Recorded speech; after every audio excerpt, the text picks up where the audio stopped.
ঘূর্ণিঝড় মন্থার হাত থেকে ফসলের ক্ষতি কমাতে দ্রুত ধান কেটে বাড়িতে নিচ্ছেন কৃষক। এই বিষয়ে বিস্তারিত জানাতে রাজবাড়ী থেকে সরাসরি যুক্ত হচ্ছেন সহকর্মী মিঠুন গোস্বামী। মিঠুন, আগাম ধান কাটা নিয়ে কি বলছেন কৃষক?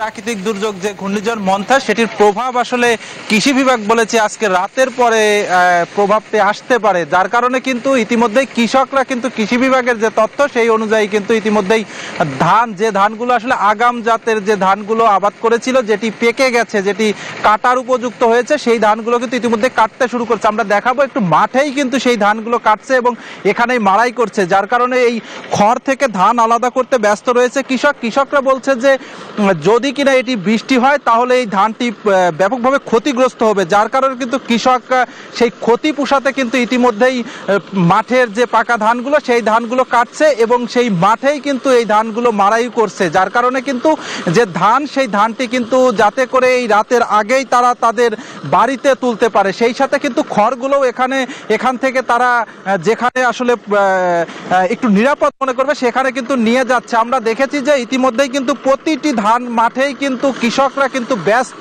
তাদের যে সোনালী ফসল সেই ফসলটি কিন্তু অন্তত যে ঘূর্ণিঝড়ের হাত থেকে রক্ষার জন্য তারা বলছেন যে আসলে আর কৃষি বিভাগের তথ্য মতে কিন্তু রাজবাড়ী জেলায় চলতি মৌসুমে প্রায় 53,000 হেক্টর জমিতে এই ধানের আবাদ হয়েছে, যার একটি বড় অংশ কিন্তু ইতিমধ্যেই কিন্তু পেকে গেছে, যেটি আসলে ক্ষতি যাতে না হয় তার কারণে কিন্তু কৃষক কিন্তু সেই ধানটি কাটছে। আর এবারে লক্ষ্যমাত্রা কৃষি বিভাগের তথ্য মতে 1,72,000 মেট্রিক টন যে উৎপাদন লক্ষ্যমাত্রা ধরা হয়েছে সেটি কিন্তু প্রায় পূরণ হবে এমনটি বলেছে। তবে কৃষক কিন্তু বলছে যে তাদের যে উৎপাদিত ফসল সেই উৎপাদিত ফসলের ফলন কিন্তু গত বছরের থেকে এই বছর ভালো হয়েছে। এতটুকুই ছিল আমার কাছে রাজবাড়ী থেকে সর্বশেষ তথ্য। ফিরছি স্টুডিওতে।